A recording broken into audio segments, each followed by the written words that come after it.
Hello everybody.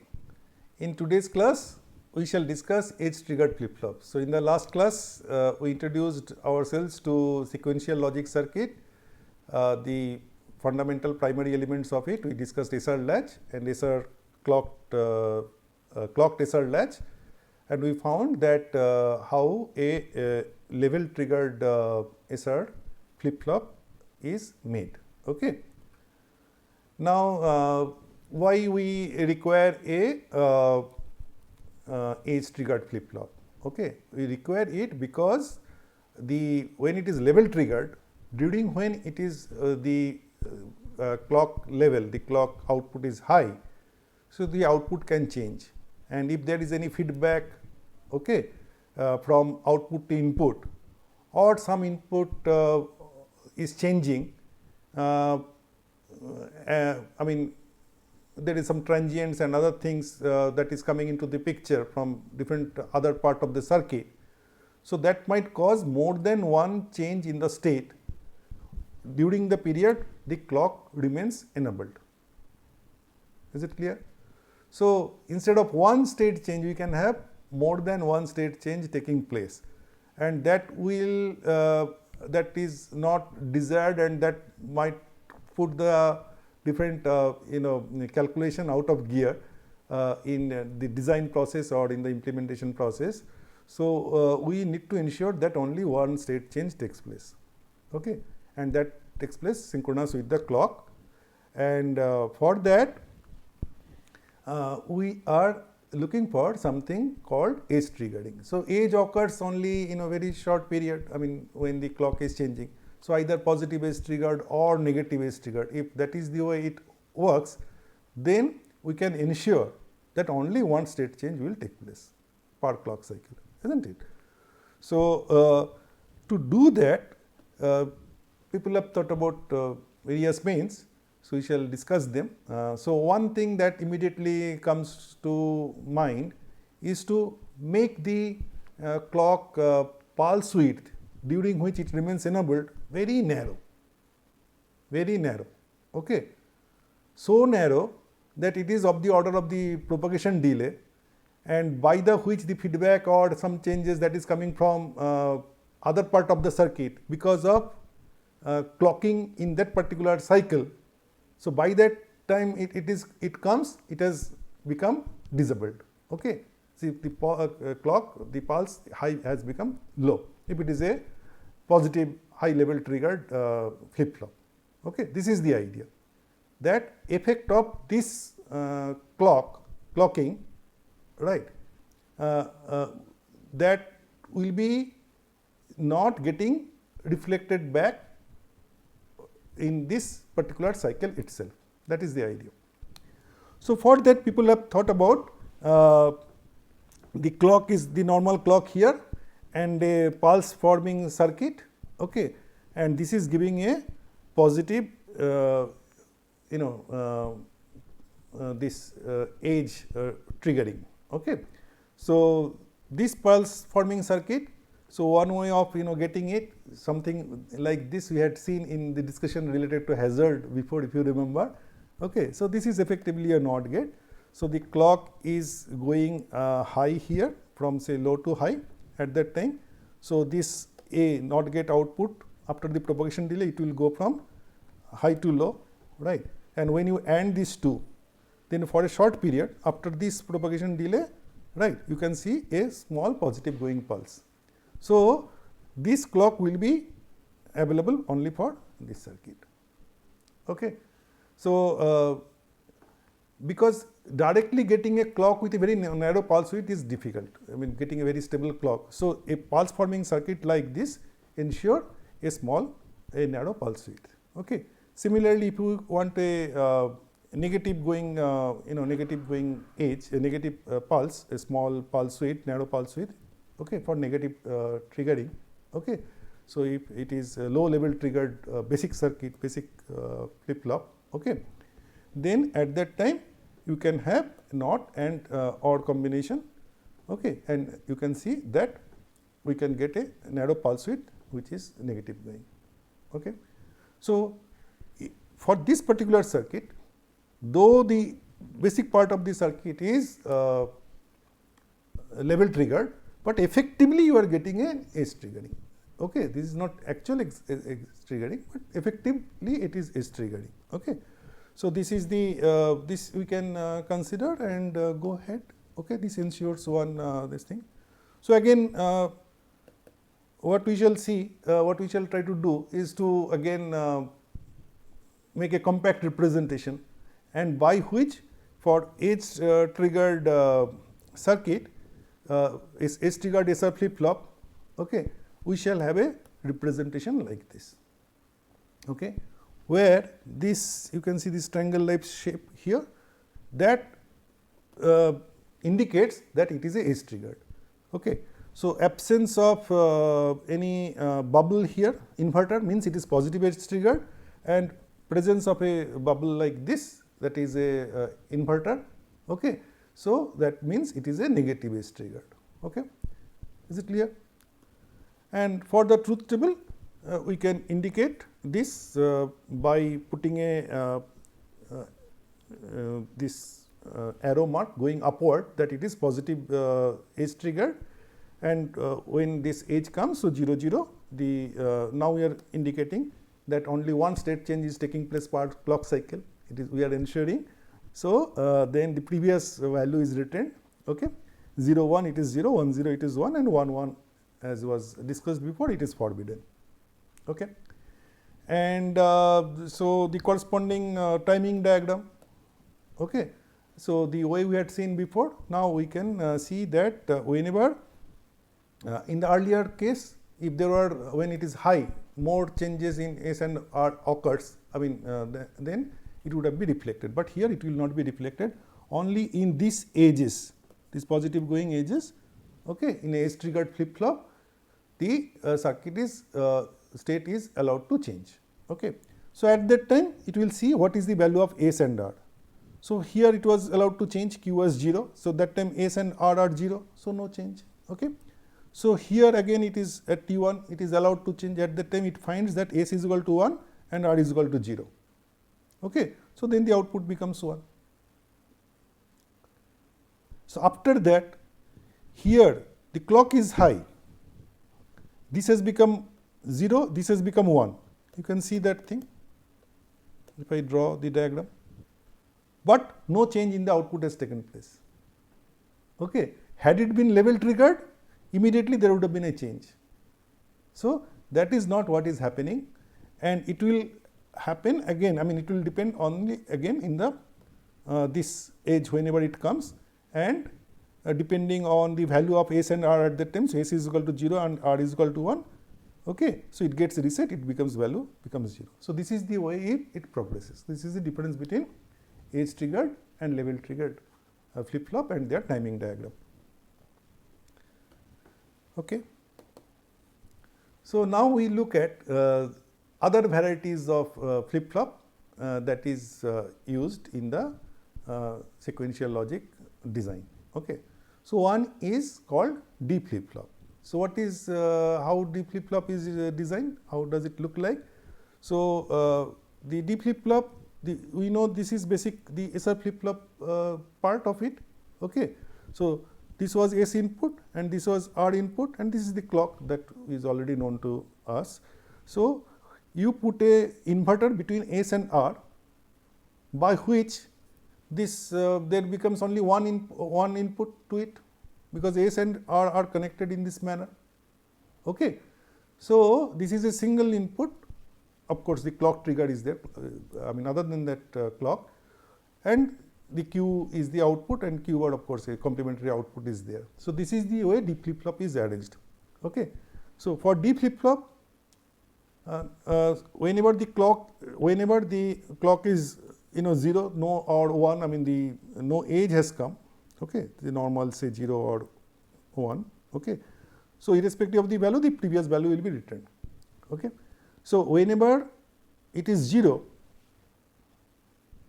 okay, so S is 0, inverter here, so R is 1 and the edge comes, what will happen? It will get reset. So if there is a 0, 0 will be there in the output, and instead of this, if this was 1, then this is S is 1 and this will be 0 because of the inverter, right. So, the output will be, when the edge comes, output will be 1. So, whatever is the input, that gets transferred to the output and remains stored there, okay. And this is how the D flip flop works, and more of its applications we shall see later. Now, you will see that all this circuit, when we employ in complex sequential logic implementation, so we need in certain cases clearing the circuit or presetting the circuit, clearing the state or presetting the set, okay, at a given time. One important requirement is during initialization, okay. So, you have connected many flip flops and you have made a complex circuit out of it. So, how do you start? From which state do you start? Usually, you may want to start it from say 0 0 0 or say 1 1 1, whatever it is, or it could be from 0 1 0 to something which is predefined, okay.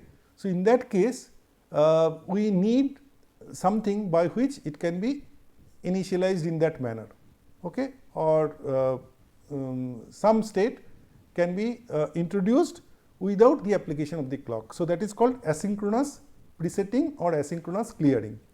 So, for that, what we can do?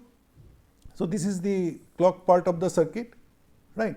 So, we can just put another such OR gate, right, and whenever we put preset is equal to 1 and a clear is equal to 0. So, this is 1 and this is 0, okay, which will make irrespective of the clock. Now, clocking is not required, that is why it is asynchronous. Whenever it is made like this, then this is your this will be set to 1 and this will be 0, and only when both of them are 0, this OR gate will be acting on this input.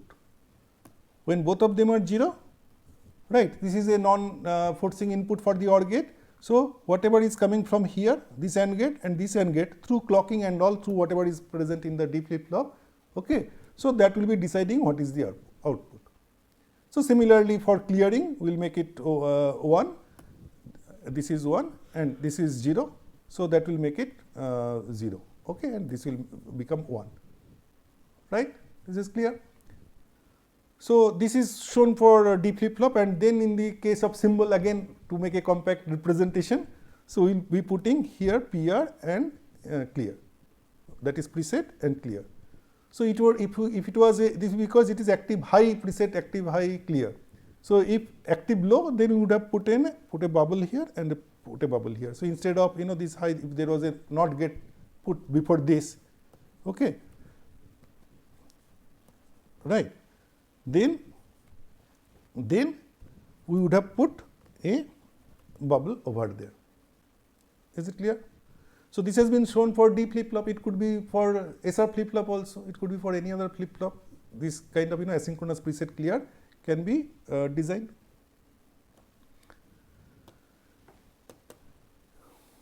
Now, we come to another type of flip flop, which is called JK flip flop. So, JK SR was set reset, there are 2 inputs. So, JK flip flop, you can see that 2 inputs are there. So, this JK flip flop, if you see how the connection is made. So, this is the normal SR flip flop, this SR latch and the SR flip flop with clock. So, this third input was not there, okay. So, without this, this is the standard SR flip flop. Please understand this part. So, this feedback is eliminate this feedback, then this is your S and this is your R, isn't it? The standard SR flip flop. So, what has been done to get the JK flip flop is Q is connected to this R and we are giving a different name of the input K to distinguish, to differentiate it from SR flip flop, and Q bar is coming to where the S was there as a third input to the AND gate, okay, and we are giving the name J. Is it fine? So, this is how the JK flip flop is made, right. So, how the truth table now becomes different from the truth table we had for SR flip flop, okay. So, if we investigate, we see that whenever J and K are 0 and 0. This is AND gate, 0 is the forcing input. So, this input will be 0 and 0 irrespective of what is feedback or whatever the other things. Okay. I mean whenever the clock, appropriate clocking is there, right. So, what does it mean? The last value will be there, clear, first part, right. Then if this is 0 and this is 1, again 0 is a forcing input. So, this will be 0, right, and this input if Q was 0 and this is 1, please understand this part. If Q was 0, 0 will be fed back here. So, this will be 0. So, 0 0 means previous value will be returned. So, if 0 was there, it will remain at 0, 1 will remain at 1. Okay. Instead, if previous value was 1, okay, and then this was 0. So, this 0 comes over here, this one comes over here, okay, and clock is enabling it. So, this will become 1. So, 0 and 1, what does it mean? The output will become 0, it is reset. So, in either case, irrespective of the past value was 0 or 1, the output becomes 0. So, 0 1 output becomes 0. Is it clear? So, from symmetry you can say for 1 0 the output will become 1, and then comes the last case for which actually this feedback is given and SR flip flop is different from JK flip flop. Otherwise, the other 3 rows of this truth table is same. So, when it is 1 and 1 and say this is 0 and this is 1, the previous value, and you have made it 1 1 and the clock is enabled now. So, this 0 comes over here, okay, this clock this one goes over there, and we have just activated the clock at that time. So, what has happened to the output? So, 1 1 1, this output is 1 AND gate, and this is 0. So, this is 0. So, 1 and 0, S and R. So, the output will become 1, okay, and this output will become 0. Is it clear? So, if this was 0, it becomes 1. Again from symmetry you can figure out, because it is identical, right. So, if the previous output was 1 and this is 0, it would have been 0 and this would have been 1. So, basically it toggles at that time. Is it clear? So, this is no more forbidden, which was the case for SR flip flop, the 1 1 input. Now, if 1 1 is given, the previous state is just inverted. Okay. So, this is what is the JK flip flop truth table, and the symbol will be like this. And if we are having a what is that called, active, low, preset and clear. So, this is the way the symbol will be presented. So, this is basically referring to negative edge triggered JK flip flop. Okay. Now, we look at something called master slave flip flop. Okay. So, when we say master and slave, so there will be something which is driving the circuit, and slave means the one which is just following it, just carrying it forward. Okay. So, the JK flip flop example we can take. So, in this case you see that this is one SR flip flop. So, the slave is always SR flip flop, okay, and the master is depending on the flip flop type. Here we are talking about JK flip flop, right. So, this is the JK flip flop with the feedback and all, and this feedback is coming over here, which will be carried to the next level. Okay. So, there is an intermediate output at these 2 points, and what is notable here is that there is a clock which is connected, I mean whatever the clock goes here, the inverted, the clock, if it is active for this is logic high, okay. So, when it goes to logic low, right. So, when it goes to logic low, so this will go from logic low to logic high. So, when this is active at 1, this is a level triggered, each one of them is level triggered. Okay. You can see that there is no pulse forming circuit and other things are there. So, when this is active, this is inactive, and when this is inactive, this is active. So, how does it actually then help? So, when it is active, so because of the input, whatever the input is present, the output comes up to the master output. It cannot go to the final output, because this part of the slave is now inactive. Okay. Now, slave, when this becomes inactive 0, now slave becomes active, right. So, the output of the master, whatever was there, this inactive means the previous state will be returned.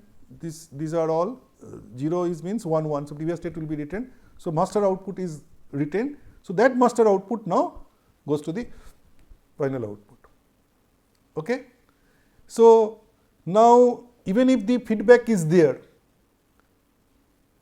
right, and it is asking for to toggle and all, but the clock, I mean if both the inputs are 1, so the value will be coming and resting, I mean value will be coming here, but it will not be able to change the output, because the master is now disabled, because clock is low, and when clock becomes high, slave becomes disabled.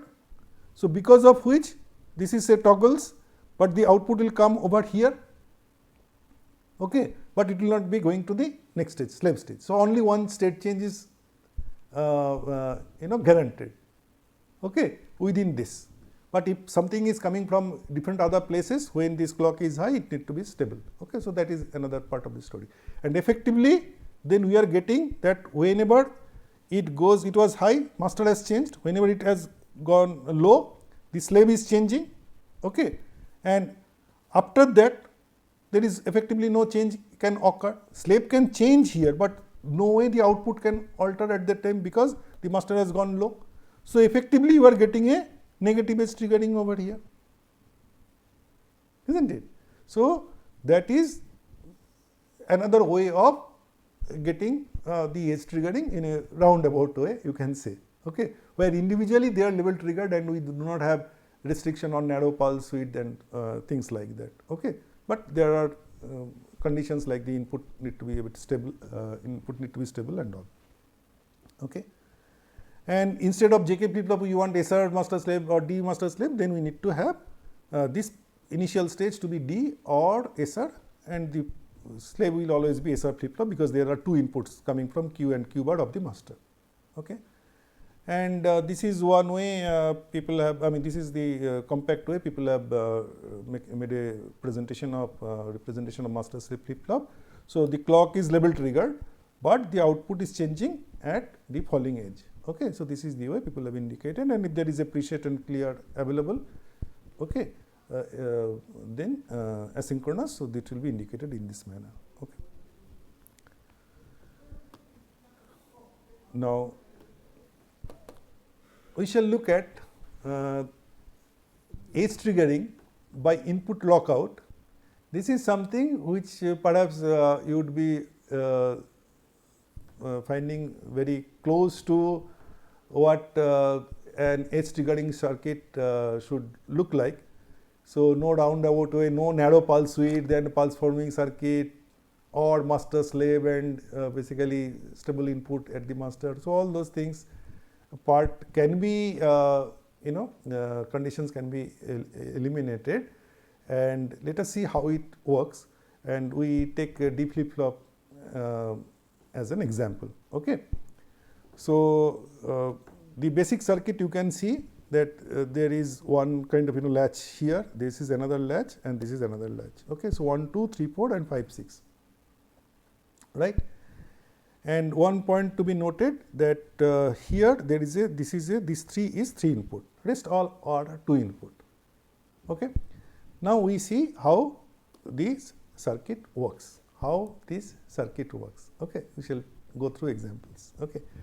So, you consider that D is initially 0. Okay. D is initially 0 and the output could be 0 or 1, that part it can be any one of them. Okay. This output is only linked here. Okay. It is not fed back to any other stage, right. So, whenever D is 0, okay, this output is, because it is a forcing input for the NAND gate. So, this output is 1 and we are talking about the clock remaining, this is a positive edge triggering we are talking about. So, clock is at 0 means it is inactive, the output is not changing the value. So, let us see how it is happening. So, clock is 0 means this is 1 and this is also 1, right. So, this 1 is fed back here, this 1 is there coming from this feedback and clock is also 1, right.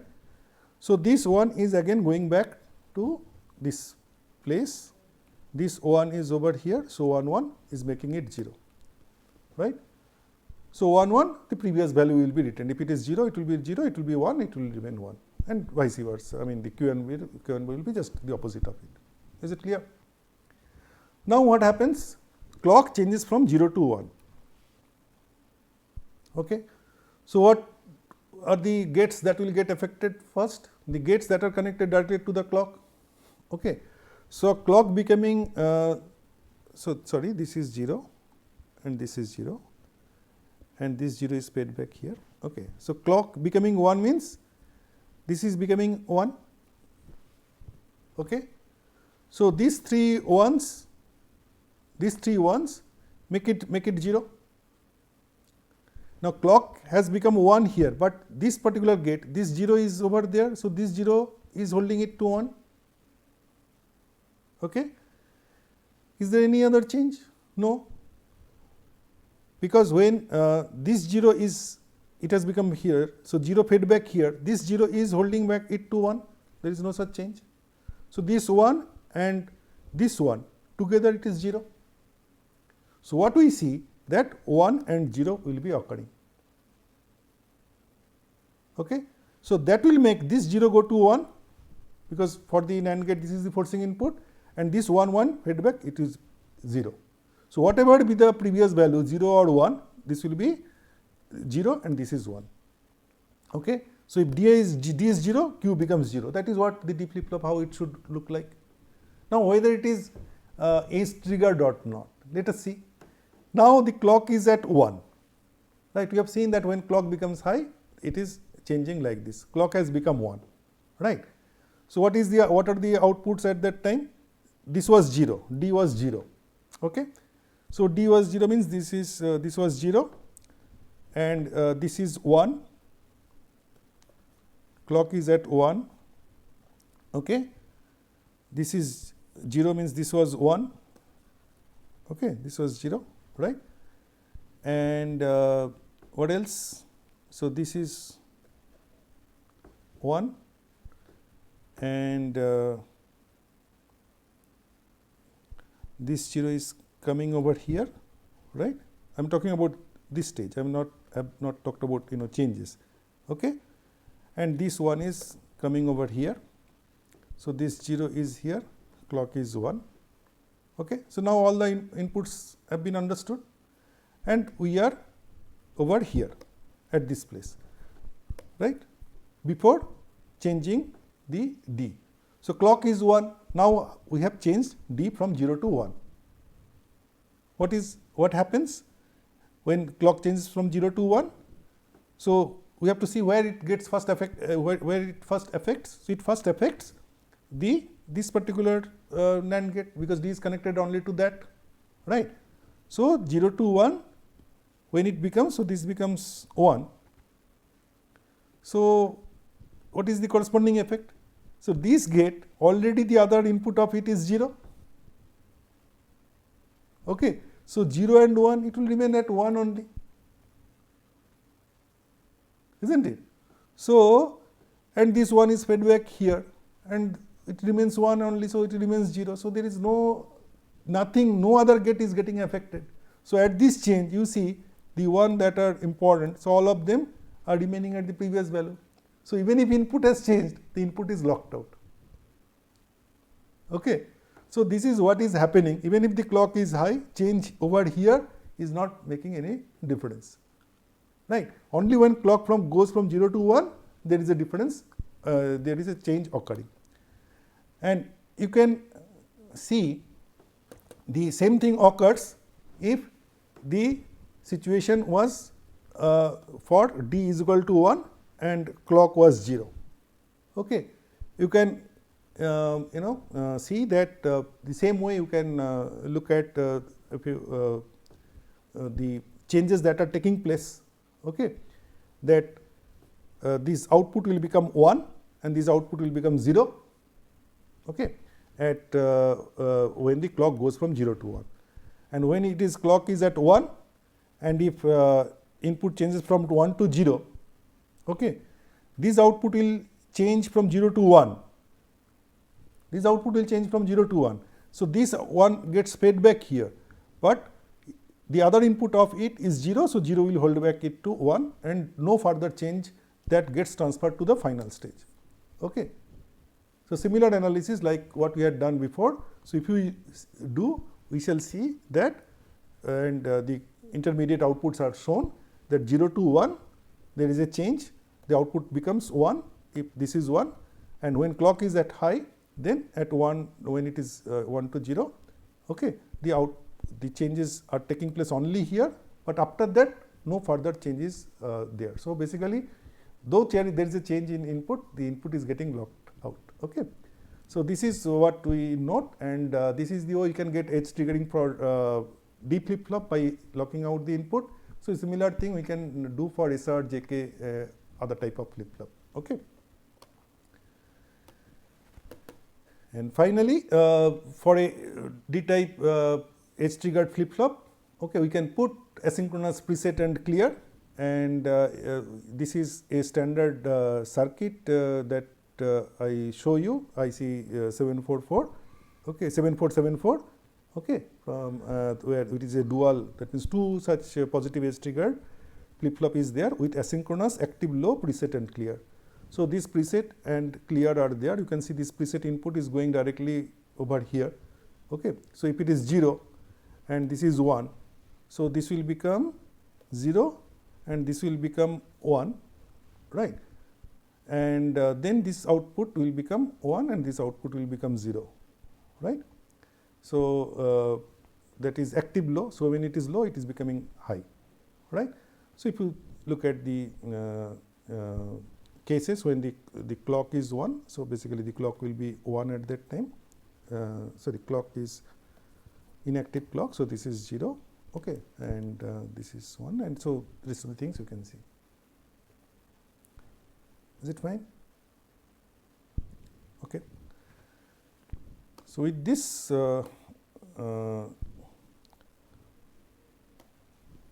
we conclude today's discussion. What we have seen, in a level triggered flip flop, there can be more than one or unintended state change in one clock cycle. If clock is passed through a pulse forming circuit that generates a very narrow pulse width, effectively an edge triggered circuit can be obtained. Master slave arrangement uses two level triggered flip flop which work in two different phases of the clock, and edge triggering using input lockout does not require separate pulse forming circuit or master slave arrangement. And D and JK flip flops, so we have seen how they work, they are truth table, and we also noted that asynchronous preset clear inputs are useful in setting resetting a flip flop without clock trigger. Okay. Thank you.